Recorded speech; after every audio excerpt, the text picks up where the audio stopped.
what's happened here. I'm relieved to hear that you've been. I'm relieved to hear that you've been to some far places. It's hard to carry on when you feel all alone.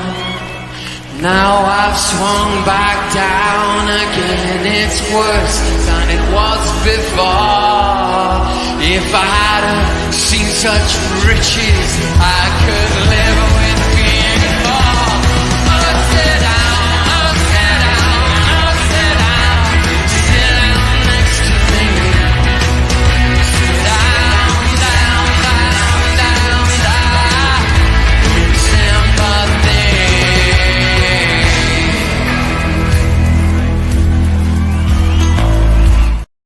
Evening, everyone. Evening. We have the legend that is Kenny Ken on stream to talk about last night's game against PSV. Great performance, amazing game to watch. Kenny, you were there. It must have been, I mean, I know, yeah, you got absolutely soaked, and I felt so sorry for you and that, man. We've all been there. It's not nice. But, mate, give me your summary of that amazing performance. Well, first and foremost, I'm not too far from the Emirates Stadium now, and the weather is absolutely filthy. I think about 3 years ago, I was thinking of going on a run. No chance. We're talking torrential, and now we're having peals of lightning and having thunder down around the North London area. So I'm not too far from the Emirates at the moment. And I'll tell you now, it's filthy. But in terms of like yesterday's game, easily our best performance of the season. We played the team that's won all their games in the Eredivisie, and we had a kind of a bit of a battle with them last season in the Europa League. So we kind of know what each other's strengths and weaknesses. And yesterday we were at it from the start. The way we got into them, the way we, like I said, moved the ball really quickly. Jesus was a revelation. It just shows you, like, if you look at players who you think, right, we need to get to this level to do well in the Champions League, and we need to get this level to try and challenge for the league. You look at players like Jesus and our goalkeeper, our new number one, you think, you know what, the team looks a lot different. They make the team better, in terms of our attacks look a lot better. And I think one of the things, obviously, we're going to talk about later, we're going to talk about the goals. We're going to look at, Saka's goal from the rebound. We're going to look at the brilliant goal by Trossard. We're going to look at the excellent goals from Jesus and the excellent goal from Odegaard. And obviously, we're going to talk about Raya's kicking. But one of the things that's caused a bone of contention is because you look at the Havertz situation is creating a lot of contention. For instance, you've got people who watch the game who think we were carrying him, and that basically there was 11 players in the field and only 10 were running. The other one wasn't. Then if you look at the flip side, you look at other fans who were there at the game, and you look at the media, they give him a 7 out of 10 performance. They feel that this is probably been his best performance this season. This season in an Arsenal shirt, and I could see both sides from the media side and obviously the fan side, is that he was more involved in our attack because of the space Jesus, afforded him. Because, for instance, I'm looking at the runs Jesus makes, and you always found with Jesus in the team, Havertz got in more advanced positions. He got in situations where he could affect the game. Not saying he did, but he could have affected the game, and it became an easier game for him. I think the second half he faded, where he abdicated, responsibility in terms of like chance conversion. He would rather pass it to someone else. And then, there was one chance, in the first half where he could have turned that poor ball into a great ball if he could just run. And then obviously people who just did a Havertz watch, they're going to look at it and think, well, hang on, this guy's not getting involved. So I can see both sides of the story. But one of the things that we discussed in private, what we discussed on the podcast, both on Lee's podcast with us here, I always felt that Jesus was going to be the player to get the best out of Havertz until then giving him, more, spaces to run into. Like Eddie kind of clogs up the areas that he wants to run into, to the extent that, they're both getting in each other's way. So it's one of those things. That's probably the thing you take from it, because you look at our great performance, easily our best performance this season. You look at the goals we scored, the way we played, but it's always this bone of contention. Havertz, did he play well? And was he as good as some fans thought he was? I thought he wasn't too bad. Or was he as bad and as catastrophic as, obviously, we spoke to Lee on his, he did his fan cam. I did my fan cam with Lee. You did your fan cam with Lee. Lee's already, and you did your own player ratings. I could imagine that being like a bone of contention even then, because it's a shame we're having this discussion, but it's relevant. It is really relevant, because you can't just skate around the issue. You can't just think, oh, we won 4-0, it was our great performance. This is still something that, like-minded people like you and me have to discuss. The Havertz thing is, even when we've played our best football, it's still causing a bit of a discussion. Yeah. Among friends. Totally agree with that. I mean, when I was watching, I was going to ask you that question. You were actually at the ground. You were actually there. So you see far more than we see generally on the TV, because your eyes are wandering around the whole park. Yeah, so you're watching people off the ball, on the ball, what they're doing. And I found that Havertz, the only criticism I really have of that guy is he doesn't really give the intensity. And I find that an issue, because in that game yesterday, we were on top from minute one. PSV, I think they were really poor. They're not a poor team. They're a decent side. But last night, we caught them cold. And to go back to the Havertz situation, I scored him last night at a 6, I think it was. Yeah. And the thing is, there is something there, but I just don't know where he's going to come out, when it's going to come out of him. Kenny, I'll ask you this, mate. I think I don't like the fact he just jogs around. Yeah. I want him to be more like giving it some. Well, it's just to say, it's very much, I can see where you're coming from, because all the other players, you don't see them jogging. You don't see Odegaard jogging. You don't see Jesus jogging. You don't see, Declan Rice doesn't jog. You can still see him run and still stay in position. Because I understand, like, some managers, where they run, like, dare I say it, and I say it respectfully, Steven Gerrard. Yeah. Great player, but at times he was a bit of a liability, where he was in, because he wanted to be everything. Like, he wanted to be like a holding midfielder, like I said, a split striker, a creative midfielder. He wanted to be a lot. He left when Liverpool didn't have the ball. He left positions, and I think that's the situation with Havertz. He thinks that if you're just striking around and making runs when you feel that it's at the right time, that that you can only do that if you're not running about like a chicken. You can still run, but still get in those positions to receive the ball and still keep the thing moving. One of the things is that he looked a better player because Jesus was dragging us wide pitch. If Jesus wasn't like on the shoulder or playing with his back to goal, he was down the right hand side. He switched from left, and then when Jesus goes down to left, that leaves space for Havertz. And I think that's where I think Jesus is key to getting the best out of Havertz. In fact, Jesus is very key. That if we dispense with Havertz and play on the bench and say play Partey or a Declan Rice in that position, number 8, you've got to have someone like Jesus who can move him around, and that's one of the reasons. That's one of the things I think.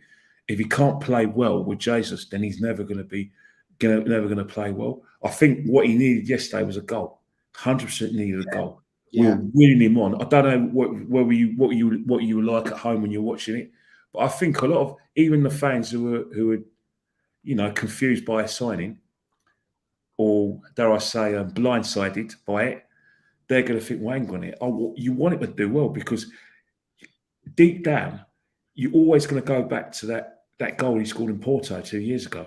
You're always going to go back to some of the good performances he had in the Euros, where he was like the main man. And the thing you're always going to go back to was the build-up he had as a generational talent. Once you hear things like generation talent, you see the goal that he scored in Porto for Chelsea in the Champions League final, winning it, and then you see the like I said, some of the performances in the Euros where he's probably, I know Germany weren't great, but he's probably their best player, most effective player. You think, well, hang on here, I want to see this at Arsenal, and at £65 million, he's going to get a lot more chances to prove his worth than someone like Smith Rowe, who came on in the last 25 minutes. But you feel that Smith Rowe's further down the ladder, and I think that's the situation with Havertz. He has to take the opportunity, the open goal, in terms of open goal selection that Jesus gives us, because it was no one's surprise that he didn't play against Everton because you couldn't risk him. You needed 11 men there. You needed 11 runners there. North London derby now, it's going to be very frenetic. Spurs are very aggressive in possession and aggressive with the press, or aggressive as an inverted team. You're going to look at that and think, you know what? Could you trust him in that? We shouldn't be having this conversation, Jez. No, we shouldn't. I totally agree. £65 million. The fact that he when he left was it Leverkusen, he was bought to Chelsea for 70 million or plus. Those sort of conversations, you think, well, hang on here. He's got enough experience in big games. He should be, looking forward to Spurs games. You know what? This is my stage. He should have yesterday. This is my stage. Man United at home. This is my stage. He's got football waits for no one. You know what I mean? You can carry him if you see some semblance of ability, i.e., he scores the odd goal. There's an odd good performance. But when he plays 6 times and you haven't seen a standout performance, the place for carrying him becomes a little bit hard to justify. I mean, it's a great point that Football Dads has made here. And I totally agree with this comment. Havertz can't play with Eddie. But as you just said, Kenny, but Jesus creates the spaces he needs to run into. And that's what I think is he needs. The problem I see, and look, I mean, I actually made the statement on the podcast on Monday night with you and Lee. And I said that maybe the Champions League is his platform that he will kick on. He will kick on from here, and I hope he does. When we spend £65 million on a player, then I want him to kick on. And I don't get it personally. That I just think at the moment his confidence is at an all-time low. Definitely, because I think what's happening is that he's been around, like the German national side, he's been around Chelsea, and he's been around Arsenal as well. Football's a very ruthless game. You can be replaced like anything, and people use you. We're going to cut. The other conundrum is the goalkeeper situation. I put in my Instagram stories like an exchange between Jamie Carragher and Peter Schmeichel over Ramsdale, but that's for later. But the way Jamie Carragher talked about, described it, and I think Henri chipped in as well, and they all made good points. All three of them made good points. There's going to be a time when managers have a plan. They're going to think, right, this player is going to get me into a certain position, i.e. in Europe. Then he's going to get me in the top 4, and then now I want to win the league. I'm not going to need this player. It's the same with players who come from the Championship. They get you into the Premiership, but they're not Premiership players. So you dump them and get Premiership players in. And I think that Havertz is going to be full victim to a situation where the manager's going to want to go up to that level, whoever's in charge, because it might not be Arteta, it could be whoever's in charge, and they think, well, I can't use him because he's not going to win me the Champions League. He's not going to win me the league because at £65 million, the manager, Mikel Arteta, for reasons I know to him, has bought him for the Champions League. Yeah. Because it's a slow game. He's bought him to win the league. You know what I mean? Not to get the top four and win the league. So he's got to step up, or it's going to be a situation where not even Mikel can defend him. Yeah, it's a great point. It's a fair point, man. Let's you just done a nice little segue there about the fact of Raya and Ramsdale. I mean, David Raya, he just looks a totally different level. I don't dislike Ramsdale. Don't get me wrong. I'm not dissing him off, but David Raya just looks so calm, so collected. He doesn't worry. His whole 18-yard box in control. And I honestly, he's 2 clean sheets, Kenny. 2 clean sheets, and that's a big yes for me. And I hope he will be starting at the weekend against the North London derby. I can put my house in it. I can put my house. Yeah. And I'll put your house on the market as well. But as much as the media, and I'm talking about the British media, want us to talk about rotations and talk about the harsh decision, I think me and you know that Ramsdale's been dropped. And I think Jamie Carragher did a very, although Jamie Carragher can be a bit of a pork chop at times, and a bit a scally pork chop, he actually put his points in a very ruthless way, but he backs up evidence. He was ruthless in what he said. He said that Peter Schmeichel wasn't happy with the decision. He feels that keepers shouldn't be rotated because Peter Schmeichel still believes that he's been rotated. Because they're on CBS Galacio. So he's saying that there's been a rotation. Some Arsenal fans still believe he's been rotated. But Jamie Carragher said, no, he hasn't been rotated. He's been dropped. And Jamie Carragher went as far to say that Ramsdale is not good enough to be Arsenal's goalkeeper. And that if Arsenal want to win the league, they're not going to win the league with Aaron Ramsdale. These are Jeremy Carragher's words, which have been conveyed by me. I don't know how you and Lee feel about it, but I'm telling you, and I've been probably shoving it down your throat. I don't rate Ramsdale. I'm all for Raya being in the team. It's not because I'm an Arteta fan. It's because I know from what I've seen with Man City and Liverpool that you have to make a decision on the number one. The number one is probably the most important thing because you can't win the league without keeping clean sheets. You've got to keep clean sheets at home. You can't concede the amount of goals we do at home and then win the league. You know what I mean? You just can't do it. Ramsdale for is a good shot stopper, and he's dedicated. He's got ambitions, but as Jamie Carragher says, he's not even England's number one, and yet he's Arsenal's number one. Now that's probably a side point. It's probably harsh, but the situation is you can't escape the fact that the goals we've conceded, the fact that Ramsdale, when he gets the ball, kicks it straight to the opposition. The minute the opposition get the ball from a goalkeeper's clearance, the opposition's in control of that phase of play. You can't sugarcoat it. You look at the Man United game. There were times when Man United had controls of certain phases of play, and they were unlucky to lose that game not because they were brilliant. And it wasn't just Darren Ramsdale, but he was part of the problem. Fulham at home, the goal we conceded, part of the problem. Even though Tomiyasu sold him a dummy against Man City last year, he was still lobbed from 30 yards. Yeah.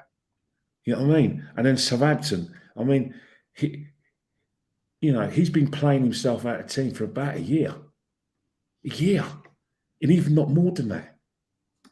Yeah, I agree with that. I mean, I think he's got very lackadaisical, I think is the right term for me.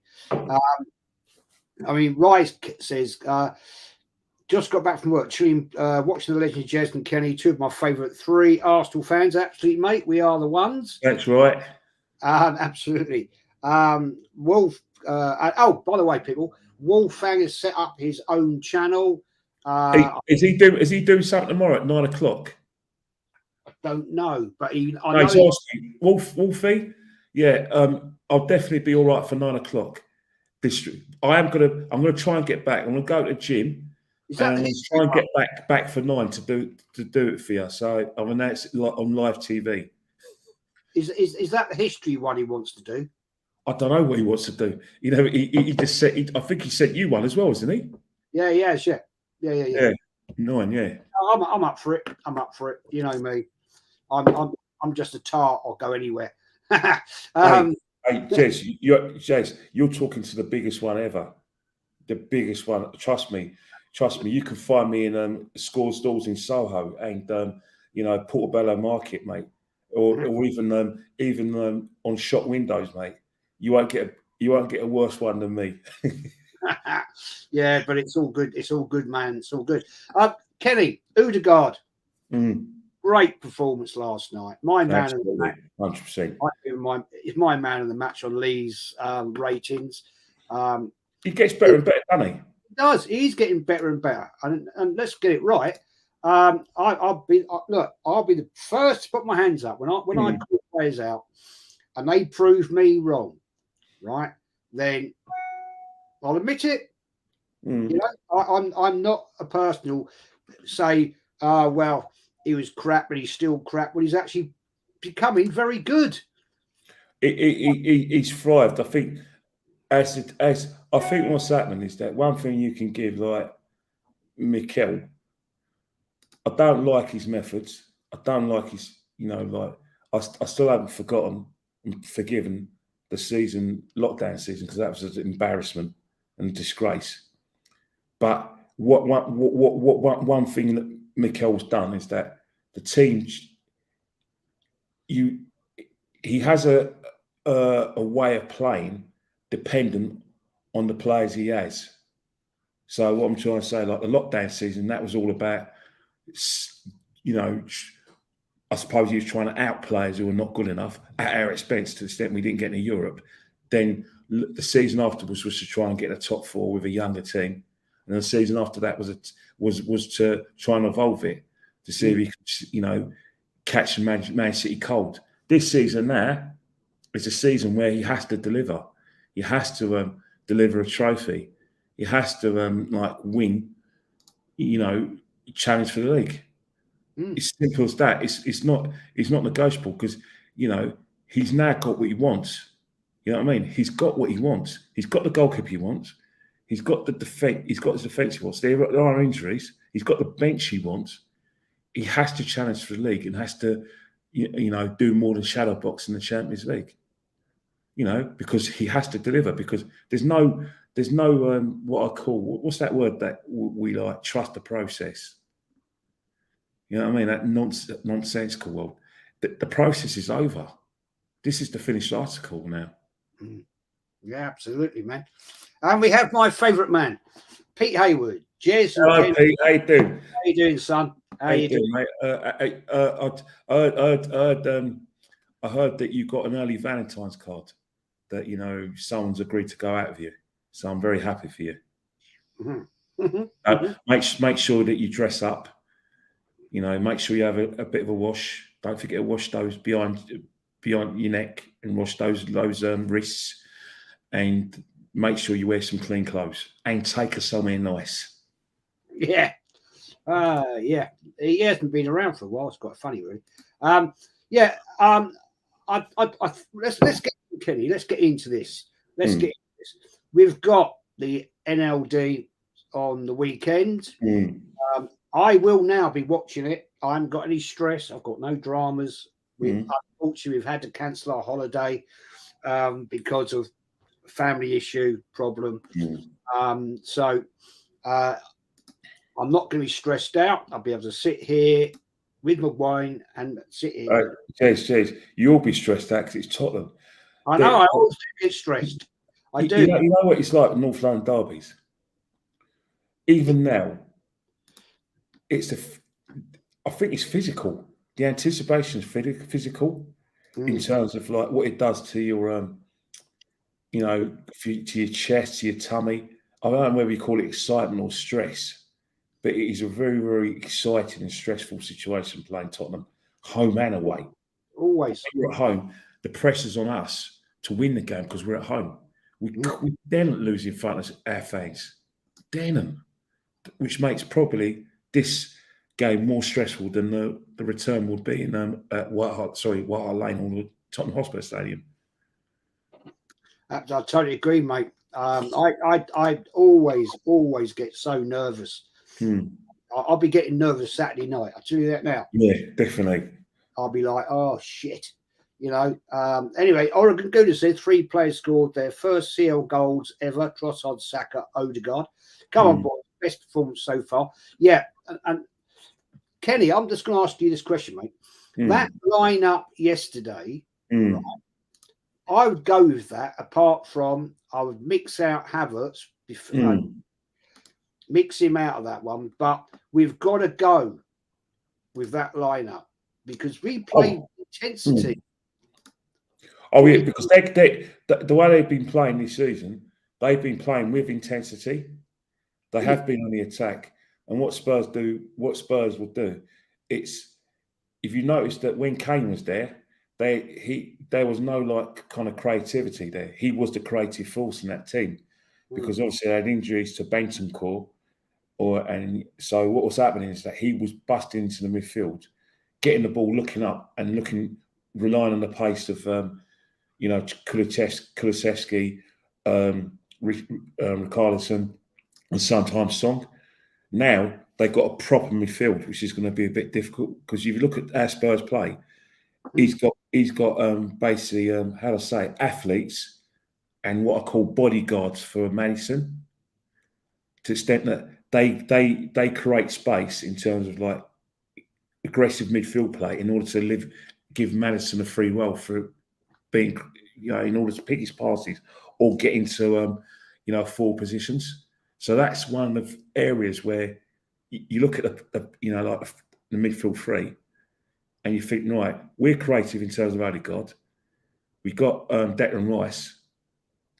Then you've got to think, right, who can we trust? If we're going to be on the front foot, then you could take your pick. But the thing about it is that, are we going to win the midfield battle against Tottenham with Havertz in the team? I think that's the conundrum that obviously we can both ask, because they got Sarr, they got Bazuma, and they got my guy Maddison, where you know what I mean. So it's all about him having enough space to create and get into those boxes. And so far, he's been able to do it in every game they played, even against Sheffield United, where they were knocking on the door. Except, he was still able to make those runs, get those passes, look up, and everything. We can't afford to let him do that. Absolutely, totally agree with that, mate. Wolf Fan Division, thank you, mate, for your super chat on this performance. How far can you go? I'm presuming in the Champions League. We'll get out of the group. There's no question. We'll get out of that group. The next round, that'll be interesting to see who we draw, to be honest. It becomes a whole different competition then. But I'm confident. Kenny, you confident about getting out of the group? From what I saw, yes. But again, it's always about the away. The conundrum for me is always going to be like Sevilla, because I think they keep the ball a lot better than PSV would. I think PSV, I say it, I think some of their players played like individuals than a team. Like even when they were conceding goals, there were two what I'll call they were naive without the ball. I think what will happen is that I think Sevilla are not going to be naive without the ball, because they don't have to be naive. They'll have the ball. They're going to have the ball a lot more than that. And we're going to there's going to be times when we're going to have to be patient home and away against them, because if we panic and try to, chase that ball, they'll just create clear-cut chances against us. That's the key. It's between us and Seville for the top spot in the group. Totally agree with that. I say to any Arsenal fan, whatever you do, don't look at their form in Spain, because take that with a pinch of salt. Look what happened yesterday. PSV, I was told by a PSV fan that they've won every game in the Dutch league. Look what happened yesterday. They basically looked like Arsenal playing Cardiff City. Yeah. Totally agree with that, mate. We're going to wrap this up shortly, people, because Kenny's going on to another podcast shortly. Kenny, give me your prediction. You'll be at that game on Sunday. Give me your prediction for the game, result, score, whatever you want to call it. Well, you give me an hard question, didn't it? You give me a very, very hard one, but I'm going to say 3-1 2-1 Arsenal. It's going to be a very frenetic game. I think Spurs are going to pick their moments, but they're not coming for a point. I think even the sensible thing for them to do is probably come for a point, but they're playing. I think Postecoglou's got such a massive support from his players. He's got goodwill for the fans to the extent that he's got the balls to come to our ground and have a go. And I think he's going to have a go because they're playing out of their skins. Don't get me wrong. They still conceded 2 against Burnley, and they were a bit, went to sleep against Sheffield United. But all intents and purposes, they're going to look at our performances this season and said, right, apart from the game against PSV, Arsenal have been, how do I say it, dibbly-dobblies. Beating. We haven't played great, but we've done enough to win or avoid defeat. So yeah, that they will come with that encouragement. But one thing Spurs are going to know is that we're going to be really up for it.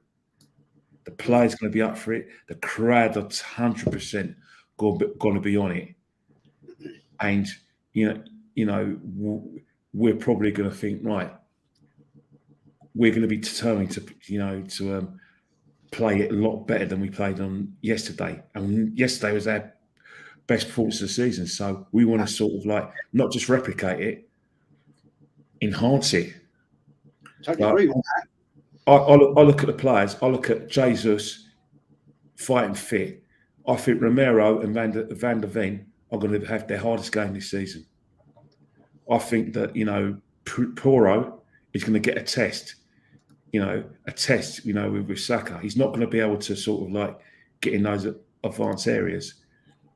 And it's the same with Odoggy. One thing Spurs are going to try and do, they're going to try and invert and try and play a fast-paced game in terms of getting bodies forward. So the way I look at it, I still think we'll win because we're at home and our home form is just how do I say it, presidential this season so far. But, as long as we cut out conceding stupid goals and making stupid midfield mistakes, we'll win. But it's not going to be easy. It's not going to be easy. I'm going 3-0. Yeah. I think we score early, Jess. This would be a test of Spurs, of the Spurs mentality. Because normally when we've gone ahead in games, especially when we scored a second goal, heads go down. The belief goes out of them. They do something stupid, get a player sent off, make mistakes, and then we run away with the game. So hopefully that will happen this Sunday. But again, everyone's talking about Angeball, but Angeball, this is the proof. If they can beat us this Sunday and then they beat Liverpool the week afterwards at the Tottenham Hotspur Stadium, you've got to rate them. You've got to think, you know what? You've got to take them seriously. Yeah, because, absolutely. And, I always take Tottenham seriously. I take them seriously. I respect. I hate Spurs, but I respect the fact their ability of some of their players. Last season, only they know why they didn't get top 4. Only they know. He got the sack when they were in the top four. That was self-harming. Yeah, he was being a bit of a prat, but surely you get rid of the prat after you finish the season. Yes, he was doing his best to get the sack, but to sack him because he was being a bit of a prat and the fans didn't like his football when you were fourth, I thought it was weird. But again, I'm not a Spurs fan. A lot of Spurs fans were coming up to me and saying, you know what, we'd rather right after this season and for him to go. They were really disenchanted with the way he played, and they weren't too enamoured by Mourinho. Spurs fans, and we know this because we're North London boys ourselves, they've always prided themselves on the push and run into playing attacking, attractive football. They've always thought Arsenal were the boring team, but at least we play good football. Last night, there's no question, that was the best performance of the year. Before we wrap this up, Kenny, quick question for you. Ezra says, Kenny, who do we bring in to replace Ramsdale and give Raya competition? Good question. That's a good question because ideally you keep Ramsdale. Yeah, I would. Ideally you keep Ramsdale and get in the fight for his place because, there are, the future for Arsenal should be we're going to be playing massive games. But the problem is you only have to look at the situation if we go further down the district line and we look, peer into Chelsea's garden of yesteryear. Colaccini stayed for was meant to, give Czech competition. He never got a game because Czech was playing so well. Yeah. The same with Courtois after he took off from Czech. It's the same sort of thing. So you say you want to keep two good goalkeepers, but realistically, that's not going to happen because a top-class goalkeeper is not going to settle for being number two. And Ramsdale sees himself as a top-class goalkeeper. So, yeah, in essence, the sort of goalkeepers we're going to get, we're probably going to get an equivalent of, Spurs' equivalent of Fraser Foster because then any people are going to come. Or a young keeper who's wanting to learn the ropes. A top-class keeper won't come here. No way. Because they want to play. Of course they do. We did have one point in time, didn't we, when we had John Lukic and David Seaman. John Lukic. John was coming to the end of his career, though, wasn't he? He was happy to be number two. At least, isn't he? You know what I mean? We're talking like 96, 97, isn't it? And he was happy to, and he did play some in games for us when Seaman got injured. But I don't know what it is, man, because, managers always talk about competition for places. When you're a goalkeeper, unless something's changed, realistically, you're not going to play unless he's injured. True. Goalkeepers, how many goalkeepers don't get rotated? Not everyone's Ron Greenwood. Remember when Ron Greenwood in the 70s used to rotate Clements and Shilton? Yeah, he did. Yeah, until the 1982 World Cup, where he just played Shilton, and then Bobby Robson got rid of that nonsense. Yeah, that's true. That's I think I see the direction that we're going now with the goalkeeping Raya, and we're going to buy him. There's no question on that. But guys, we're going to wrap it up because Kenny's going on to another show now. And thanks for everybody that's come in and watched and liked. If you're new, subbed. I'm only 15 away from 4,200. 15, come on, guys. Sub to Jez. Get him up to 4K. Get him up to 4K. And then after 4K, it's got to be 5K. That's how it's got to be. You know what I mean? You've got to involve. I'll be 4,200, Ken, if I get 15. So it's going up. My ambition is to get to 5K by Christmas. But Jez, you've got a lot of things to cover. You've got the League Cup next week. Yeah. You've got the Champions League, and you've got big games. You've got big games coming up against Man City in 2 weeks' time. Plus, we've got an interesting game against Bournemouth, and then you've got our first away game in Europe in Lens. We don't know what Lens is. They drew yesterday with Galatasaray. They did Lens. They played Sevilla. What was the score in that game? I don't know. Yeah. I don't know. Either way, they're going to be up for it. and they're going to sort of like want to prove themselves. Let's not forget we Olon's won. Remember, let's not forget 25 years ago, they knocked us out of Europe, the Champions League. Beat us 1-0 at Wembley. Remember that? Yeah, I do remember that very, I was at the game. I was at the game. I was at the game. So, like, yeah, I do remember it very well. We Olon's won. Yes. Anyway, guys, we're going to wrap it up. Thanks to everybody. Kenny, thanks for coming on, mate. As always, absolute legend that you are. And we're out of here. Thanks everybody for watching, and thanks to Wolfgang, I beg your pardon. And I think we're doing a show, Kenny and I, with him. Maybe, I don't know, is it tomorrow? I can't remember. I think it's tomorrow. He did mention a time tomorrow. He mentioned something. I think he'll contact us individually just to confirm. But as I said, in terms of like the North London derby, I'm already excited. I've already got the anticipation. I'm nervous already, Kenny. Yeah, definitely. I don't know about you, but I go on YouTube and I just watch old North London derbies. Like the goals from it, even the ones we lose, because I'm nervous, but I'm really want it. I can't wait for it. Gets you the buzz, doesn't it? It gives you the buzz. It definitely gives you the buzz. You don't have to be in Islington or Haringey. You don't have to be. It's Spurs. It's indoctrinating to all of us that they're our rivals. I know a lot of people say other clubs are our rivals, but no, it's Tottenham. It's nothing. I think about the Spurs game. I don't see it as just a local rivalry. I see it as the rivalry, the only rivalry. It is. I know Lee doesn't get this. Lee don't get it between us, does he? He doesn't understand. Yeah. But it is what it is. If you're born there and you've grown up with it, you get it. It's in your blood, man. Anyway, Kenny, you've got to go on another show, man, and I don't want to make you late. No, it's all right, mate. As I said before, massive game. I'm nervous, but yesterday, let's just say, to play like that, it's a good time to play well before a big game like Tottenham. Absolutely, yeah. I totally agree with you, man. Guys, everybody for watching, thank you. I'll do the outro, and we're out of here. Take care. Kenny, enjoy the game on Sunday. You're there. I wish I was there. And enjoy the game, man. Take care. Thanks for that, mate.